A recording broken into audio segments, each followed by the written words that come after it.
नमस्कार मंडळी, लक्ष्मीच्या पावलांनी या मालिकेच्या आजच्या भागात आज आपण बघणार आहोत. नैना ही खाली आलेली असते. त्यावेळी रजनी आणि कला दोघीजणी किचनमध्ये स्वयंपाक करत असतात. नैना मस्त आवरून आलेली असते, परंतु पोटाला कपडा लावायला मात्र विसरलेली असते. आता नैना कलाकडे येते आणि कलाला म्हणते की कला, अगं मला काहीतरी बनव ना खायला. मला ना खूप काहीतरी छान असं खावंसं वाटतंय. मला ना तू मस्त काहीतरी असं चमचमीत बनव. अगं बाहेर इतकं छान वातावरण आहे, मस्त सगळीकडे पाऊस पडतोय आणि कमालीचं वातावरण आहे बाहेर, त्यामुळे प्लीज माझ्यासाठी काहीतरी चमचमीत बनव ना. कला म्हणते की अच्छा, म्हणजे एरवीसारखी डाएट करत असते आणि आता तुला चमचमीत तेलातलं खायचंय. नैनाचा चेहरा लगेचच वाकडा होतो. तेव्हा कला म्हणते की ताई ठीक आहे, अगं मी बनवते तुला चमचमीत, परंतु तू थोडं बेतानेच खा हा, कारण या दिवसामध्ये जरा तेलकट तुपट खाणं कारण या दिवसामध्ये जास्त तेलकट खायचं नसतं. नैना म्हणते की ठीक आहे, बनव आता. नैना तिला म्हणते की काय ग कला, सारखं लेक्चर देत असते, तू मला माझी प्रेग्नन्सी माझ्या पद्धतीने एन्जॉय करू देत. मग आता त्याच वेळी रजनीचं मात्र नैनाच्या पोटावर लक्ष जातं आणि तिला तिच्या पोटामध्ये काहीतरी फरक दिसत असतो. जरा पोट थोडंसं बारीक दिसत असतं. ते बघून रजनी नैनाला विचारते की नैना, मला तर तुझं पोट जरा असं वेगळंच वाटतंय ग. आणि मग नैनाचं लक्ष जातं स्वतःच्या पोटावर आणि मग तिला समजतं की अरे, आपण तर पोटावर कपडा बांधलाच नाही. आणि मग तिला आठवतं की आपण रूममध्ये असताना इरिटेट झालो होतो आणि मग त्यानंतर रागानेच तो कपडा बेडवर टाकून दिला होता. मग मी साडी चेंज करायला गेले आणि तो कपडा बांधायलाच विसरले आणि डायरेक्ट खाली येऊन गेले. नैनाची चूक नैनाला कळलेली असते. आता नैनाला काय उत्तर द्यावं तेच कळत नसतं. रजनी नैनाला विचारत असते की नैना, अगं तुझं पोट असं थोडंसं कमी का दिसतंय मला, आणि मला तुझं पोट थोडं थोडं वेगळंच दिसतं. म्हणजे सोहमच्या टाईमला ना मला अतिशय व्यवस्थित पोट दिसत होतं आणि बाळाची सुद्धा अगदी व्यवस्थित वाढ होत होती, परंतु मला नैनाच्या बाबतीत तर थोडंसं वेगळंच वाटतंय. म्हणजे मला तिच्या पोटाचा अंदाजच येत नाही. नैना, आपण एक काम करूया का, आपण डॉक्टरांना दाखवूयात का? एकदा जर आपण डॉक्टरांना दाखवलं ना तर काय आहे ते नीट कळेल तरी आपल्याला.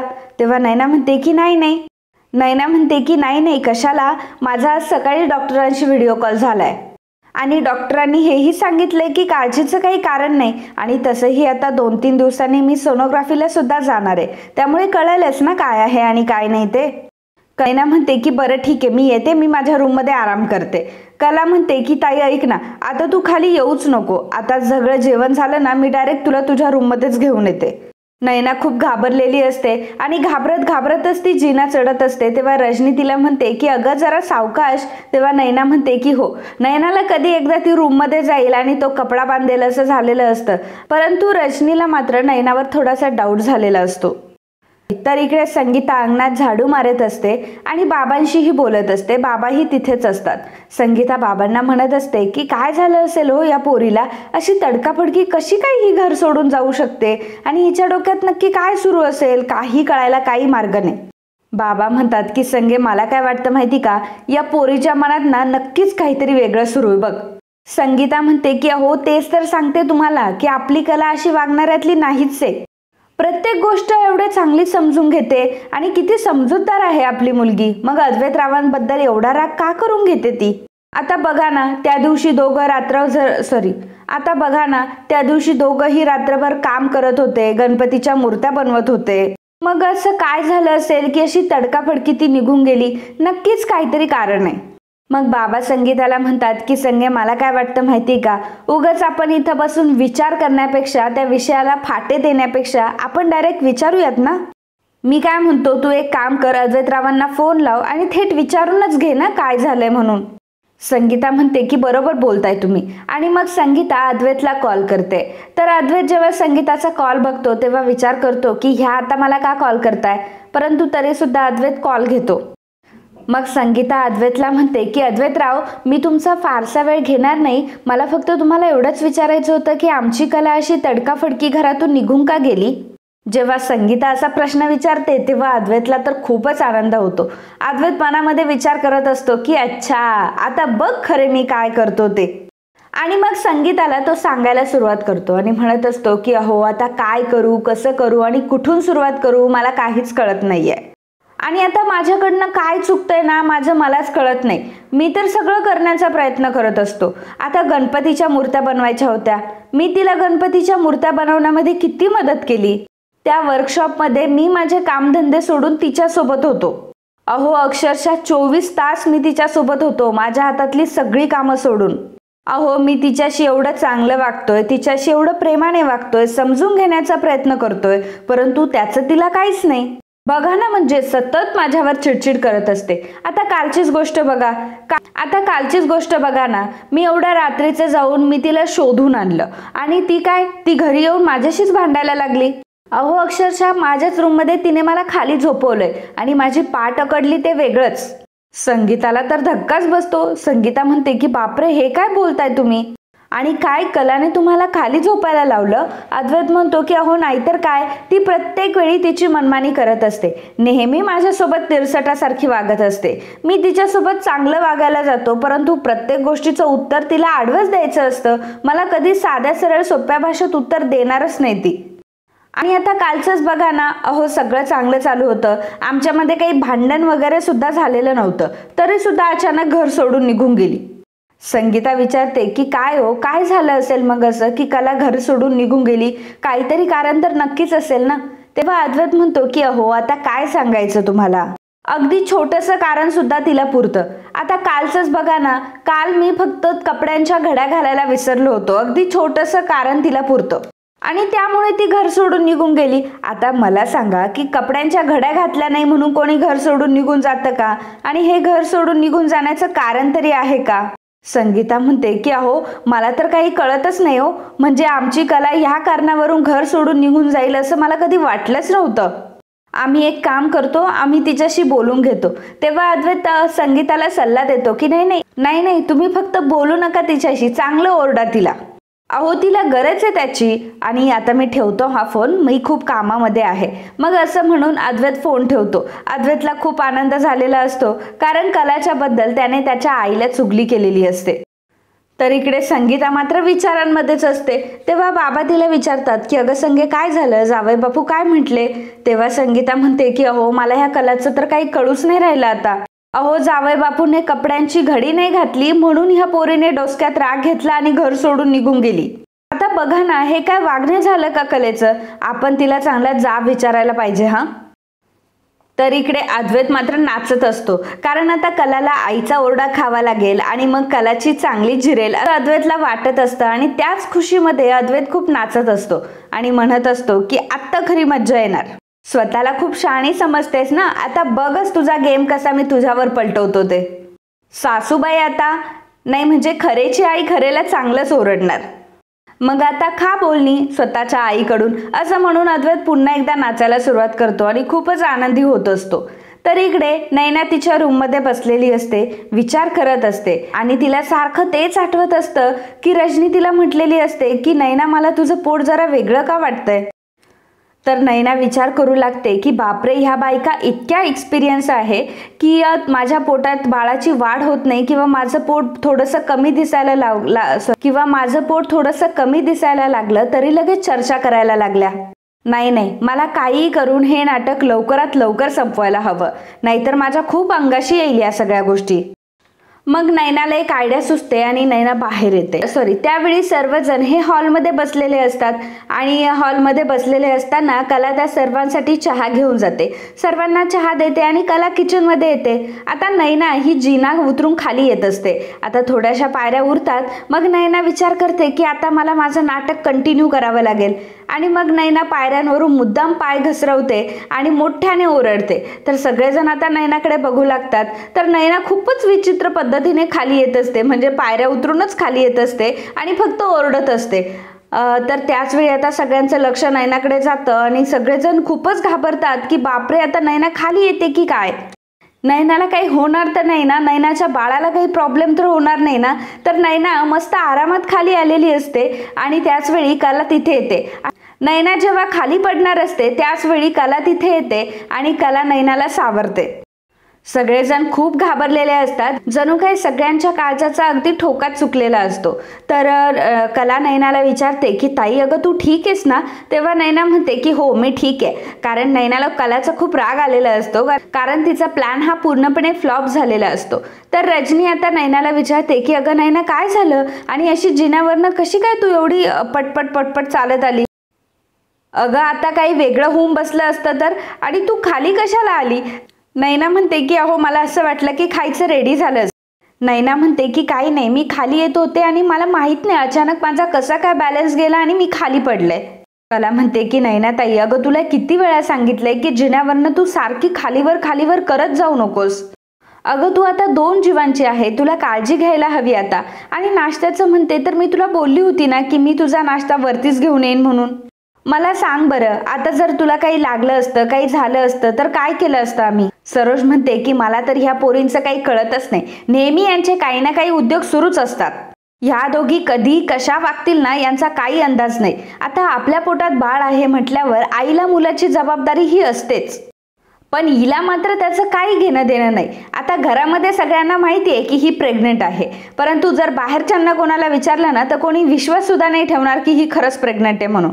नुसतं नाचकाम करायचं असतं ह्या मुलीला फक्त. तेव्हा सरोज असं बोलते तेव्हा नैना घाबरते, कारण नैना खरंच प्रेग्नंट नसते आणि आता जे ते येऊन नैनाच्या प्रेग्नन्सीवर डाऊट घ्यायला लागलेलं असतं.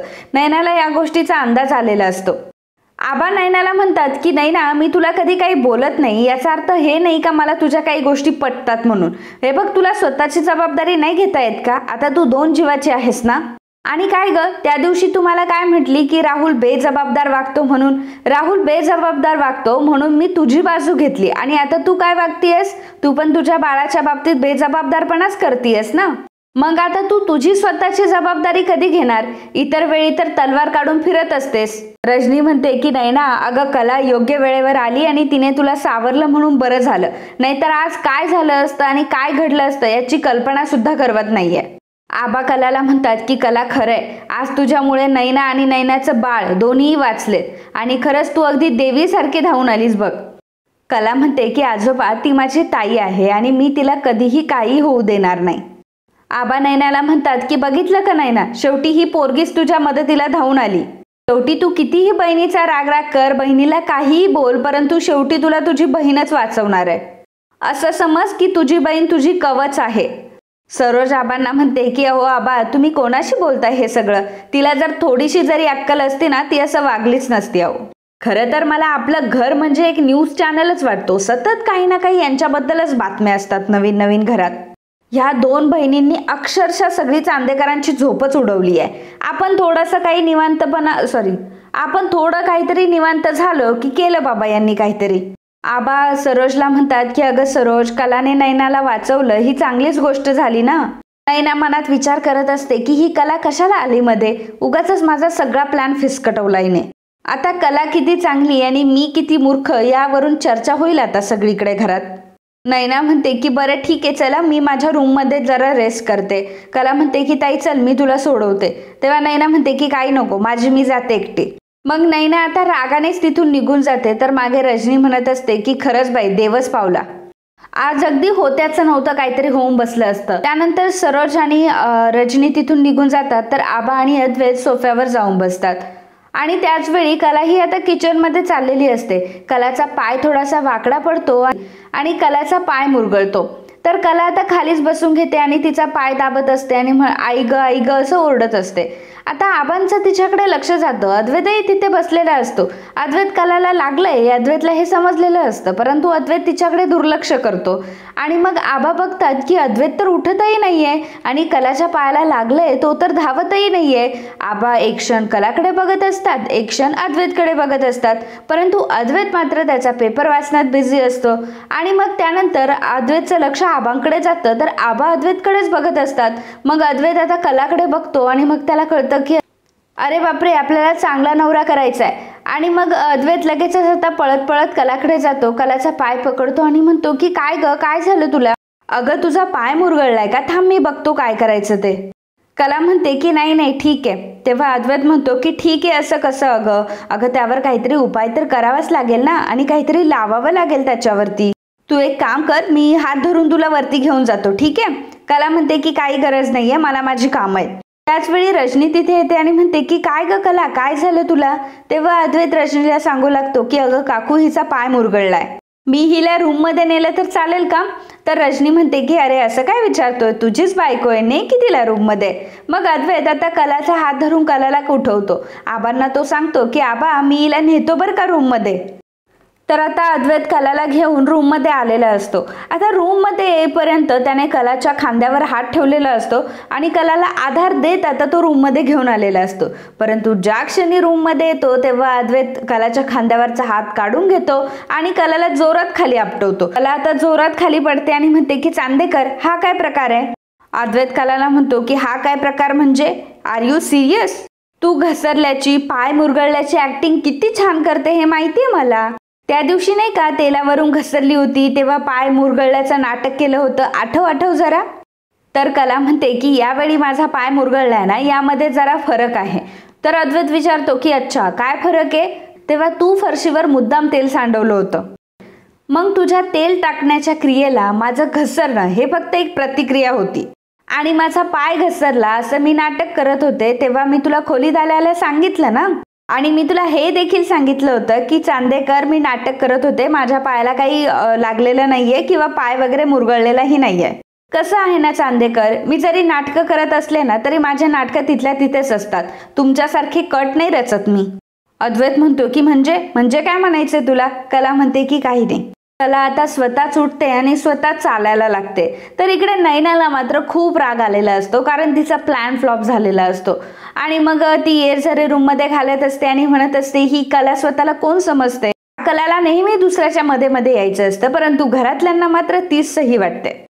काहीही म्हणा, आता तर अतिशहाणेपणाचा कळसच झालाय ही कला म्हणजे। त्याच वेळी तिथे रोहिणी येते आणि नैनाला म्हणते की अगं नैना रिलॅक्स, मला माहितीये तुझ्या मनाची अवस्था काय आहे ते। अगं तुझ्या जागी जर कोणीही सेन्सिबल मुलगी असती ना तर ती सुद्धा चिडली असतीच आणि तू चिडली याच्यात काही वावगं नाही। अगं आता मला सांग की या जागी जर कला प्रेग्नंट असती तर तिच्याशी कोणी असं ओरडून बोललं असतं का? नाही ना। नैना म्हणते की एक्झॅक्टली मॉम इन लॉ, मी सुद्धा हाच विचार करत होते। मला काही कळत नाही की कलाने किती चुकीच्या गोष्टी केल्या तरी सुद्धा सगळ्यांना तीच महत्वाची वाटते। रोहिणी म्हणते की हो ना, अगदी बरोबर बोलतेय साधू, म्हणजे बघ ना ती कला घर सोडून निघून गेली तेव्हा डॅडने तिला किती व्यवस्थितपणे हँडल केलं, तिला काही बोलले सुद्धा नाही, तिच्यावर तर कोणी अक्षरशः ओरडलं सुद्धा नाही, मग तिच्या चुका नाही आहेत का? आणि तुझा तर जेन्युअनली पाय घसरला होता ना, मग सगळे किती ओरडले तुझ्यावर, मला तर हे अजिबातच आवडलेलं नाहीये। रोहिणी नैनाला म्हणते की तुला माहितीये का नैना हे सगळं का होतंय ते? कारण अगं त्या कलाने ना डॅडवर एक नवीन इम्प्रेशन टाकलंय, ते म्हणजे चांगली सून असल्याचं। आता तुझ्या बाबतीत तसं नाहीये, आबांच्या नजरेत तू अजिबात चांगली सून नाहीये आणि तुला ते इम्प्रूव्ह करण्यासाठी तुला कामही करायचं नाहीये, पण निदान इम्प्रेस करण्यासाठी तरी काम कर। ते हो मॉम इन लॉ, बरोबर बोलताय तुम्ही, मला सांगा मी काय करू ते? आता तुम्ही जे सांगाल ना तेच मी सगळं करेल।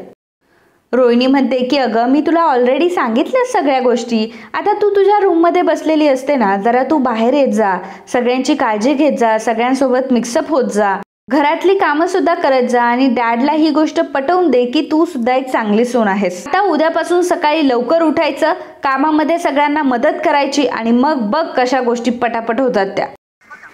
नैना म्हणते की बापरे, आता मी घरातले सगळे कामं करायचे। रोहिणी म्हणते की बघ ना मग आता तुझ्याकडे दुसरा कुठला ऑप्शन आहे का? नाही ना। आणि हे बघ, मागच्या वेळी मी तुला एक जबाबदारी दिली होती, ती जबाबदारी अगदी चोखपणे पार पाडलीस तू आणि मला तुझ्यावर पूर्ण कॉन्फिडन्स आहे की हे काम सुद्धा तू जबाबदारीने आणि व्यवस्थितच करशील। हे बघ, आता जोपर्यंत सगळी कामं तू व्यवस्थित करत नाही ना तोपर्यंत तुला हे कलापुराण ऐकावंच लागणार आहे। नैना म्हणते की ठीक आहे मग मी ट्राय करेल। आता रोहिणी तिथून निघून येते आणि बाहेर येऊन विचार करत असते की नाही, ह्या दोघीही बहिणी तशा स्ट्रॉंग आहे, नैनाही स्ट्रॉंग आहे, परंतु कलाला हरवण्यासाठी मला नैनाची खूप मदत होईल, परंतु ही माझ्या शब्दाखातर काय काय करू शकते अजून हे मला बघायचंय।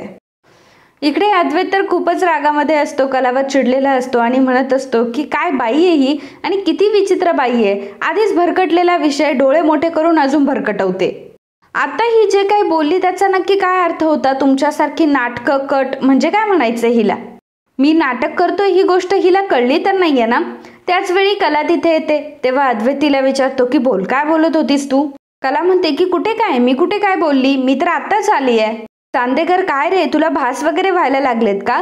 तेव्हा अद्वैत म्हणतो की आता उगाच काही पण बोलू नकोस, तू मला आता काहीतरी वाक्य बोलली, थांब मी तुला सांगतो ते वाक्य काय होतं। तू आता मला म्हणाली की तुमच्यासारखी नाटकं करून मी कट शिजवत नाही, म्हणजे काय, याचा अर्थ काय? कला म्हणते की वा चांदेकर, कमाल आहे रे तुझी, शब्द लक्षात आहे रे तुझ्या। भिडलं वाटतं तुझ्या मनाला हे वाक्य. तेव्हा अद्वैत म्हणतो की उगाच टाइमपास करू नकोस आता. कोण आहे मी माहितीये ना तुला, मी अद्वैत चांदेकर आहे, माझ्या अर्थ सगळे लक्षात राहतात, सांग पटकन. कला म्हणते की नाही रे, मी माझ्या मैत्रिणीच्या नवऱ्याबद्दल बोलत होते. अरे आपण चर्चा नव्हतो का करत मगाशी. तेव्हा अद्वैत म्हणतो की आपण नाही, तू करत होतीस. कला म्हणते की हो तेच ते, पण मला हे कळत नाही की तू काय एवढं टेन्शन घेतो त्या गोष्टींचं. आता मी थोडीच तुझ्याबद्दल बोलत होते. अद्वैत तिला म्हणतो की माझ्याबद्दल तू माझ्याबद्दल का बोलशील, मी थोडीच काही केलंय. कला म्हणते की बरोबर बोलतोय तू, तसाही तुझा काय संबंध नाही का. कलाचा पाय दुखत असतो त्यामुळे कला तिच्या पायावर स्प्रे मारते आणि अद्वैतला म्हणते की खरंच मला तुझे आभार मानायचे होते हा, म्हणजे खालीपासून तू माझ्यासोबत इथपर्यंत आलास, मला आधार दिलास, त्यासाठी थँक्यू हा. मग अद्वैत विचार करू लागतो की अरे बापरे, मी काहीही न करता हिला जर बरं वाटलं तर माझ्या ॲक्टिंगचा काय उपयोग. मग असं कसं, मी काहीतरी करायलाच हवं, त्यातल्या त्यात हिला डाऊट आलाय माझ्यावर की काय तेही कळत नाहीये. मग लगेचच अद्वैत आता कलाच्या पायाजवळ बसतो आणि म्हणतो की नाही नाही नाही, असं कसं तू तुझी काळजी घेणार, मी आहे ना, मी तुझी काळजी घेईल. आता बघू जरा, मला तुझा पाय बघू दे, काय लागलंय, कुठे लागलंय, किती लागलंय ते. कला म्हणते की ठीक आहे मी आता. तेव्हा अद्वैत म्हणतो की असं कसं ठीक आहे, मला बघावं लागेल ना. अद्वैत आता कलाच्या पायाला हात लावतो आणि विचारत असतो की इथे दुखतंय का. त्यावेळी अद्वैत मनात विचार करत असतो की बघ बघ आता मी काय करतो ते. मग अद्वैत कलाला विचारत असतो की इथे दुखतंय का, तिथे दुखतंय का. आणि मग एका ठिकाणावर कलाचं जास्तच दुखत असतं. तेव्हा अद्वैतने पाय दाबल्यावर कला ओरडते. मग अद्वैतला कळतं की अच्छा, म्हणजे हिचं इथं दुखतंय. तर मग अद्वैत मुद्दामच आता तिथेच जोरात दाबत असतो आणि म्हणत असतो की सॉरी जरा जास्तच जोरात दाबलं का मी. कला ओरडत असते आणि म्हणत असते की अद्वैत काय करतोयस तू. परंतु अद्वैत मात्र कलाला मुद्दामच त्रास देत असतो आणि मुद्दाम तिचा पाय जोरात दाबत असतो. त्याला म्हणते की एवढं जोरात दाबायची गरज नव्हते, पण जाऊ दे बाबा. आता मी सगळ्यांना सांगायला हे मोकळी की अद्वैत जरी वरून तुम्हाला कसाही दिसत असला तरी संसारात मात्र तो फार प्रामाणिक आहे आणि संसारात तो फार शांत आणि सरळ आहे. म्हणजे बघ ना, अगदी बायकोचे पाय वगैरे चेपतो तो. बघ अद्वैत, तुझ्यासारखा पीस अगदी शोधून सुद्धा कुठे सापडणार नाही. अद्वैत तू अगदी नावासारखा आहेस बरं का, एकमेव अद्वितीय, अगदी नावासारखाच.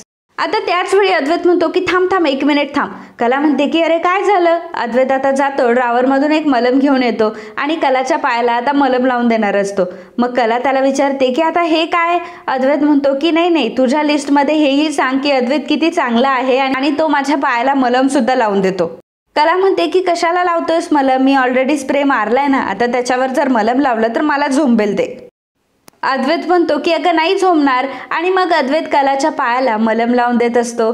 तर कला ही आता सेवा करून घेत असते. तिला सगळ्या गोष्टी माहीत असतात तरी सुद्धा नाटकं करत असते आणि अद्वैतला असं वाटत असतं की बघा आपण किती शहाणे आहे आणि आपण कलाला उल्लू बनवलंय आणि कशा प्रकारे आपण तिचा फायदा घेतोय. अद्वैत त्याच्या मनातच खूप खुश असतो की चला आपले नाटकं कलाला नाटकं वाटत नाही आणि कला तर अद्वैतचे सगळे नाटकं ओळखून बसलेली असते. तर मित्रांनो, आजचा हा भाग इथेच संपतो. पुढील भागात आपल्याला बघायला मिळणार आहे. तर संगीताचा व्हिडिओ कॉल आलेला असतो. त्यावेळी अद्वैत हा कलाच्या पायाला मलम लावत असतो. कला व्हिडिओ कॉल उचलते. त्यावेळी ती अद्वैतकडे कॅमेरा दाखवून अद्वैत कसा तिच्या पायाला मलम लावतोय हे दाखवत असते. मग संगीता म्हणते की अगं तू असं का करते, जावई बापू तुझी एवढी काळजी घेतात आणि तू नेहमी त्यांच्या वाकड्यातच शिरत असतेस, का बरं असं करतेस, किती चांगले जावई बापू आहेत. कला म्हणते की हो. मग त्यानंतर रात्रीच्या वेळी कला तिचं काम करत असते. तेव्हा अद्वैत तिला म्हणतो की बघ तुझ्या आईने माझं किती कौतुक केलं ते. आणि ऐक ना, मी काय म्हणतो, तुझ्या मैत्रिणीला एक सल्ला दे ना. कला म्हणते की काय रे. अद्वैत म्हणतो की तिला सांग की आपली योग्यता बघून वाग म्हणून, आणि गरज वाटली तर तिला एक गोष्ट समजून सांग की आपल्याला आपल्या लायकीपेक्षा जरा जास्त मिळालंय. आता अद्वैतचे ते शब्द कलाला चांगलेच झोंबतात आणि कलाला टोचलेलेही असतात. त्या कलाला ही गोष्ट माहीत असते की कलाची मैत्रीण तशी कोणी नसतेच आणि कला स्वतःचं उदाहरण अद्वैत समोर ठेवत असते आणि अप्रत्यक्षात अद्वैत तिला असं म्हटलेलं असतं की तू स्वतःची लायकी बघून वाग, कारण तू जेवढा विचार केला होता त्यापेक्षा जरा जास्तच भेटलंय. कलाला हे फुकटचं नको असतं, कलाला कष्टाचं कमवलेलं हवं असतं आणि तिच्यावर अद्वैत हे आरोप करत असतो आणि तिलाच अद्वैत असं म्हणत असतो. त्यामुळे कलाला त्या गोष्टीचं वाईट वाटतं आणि कला एकटीच आता बसलेली असते. तर मित्रांनो, आजच्या या भागाबद्दल तुम्हाला काय वाटलं याबद्दलचं तुमचं मत आम्हाला नक्कीच कळवा. And if you like my video please do subscribe, share and comment. Thank you. मित्रांनो, जर हा तुम्ही व्हिडिओ बघत असाल आणि सोबत तुम्ही जर आपल्या चॅनलला सबस्क्राईब केलं नसेल तर प्लीज चॅनलला लगेच सबस्क्राईब करा आणि बेल आयकॉनवरही क्लिक करा. त्यामुळे आम्ही व्हिडिओ कधी अपलोड केला हे तुम्हाला समजेल. धन्यवाद.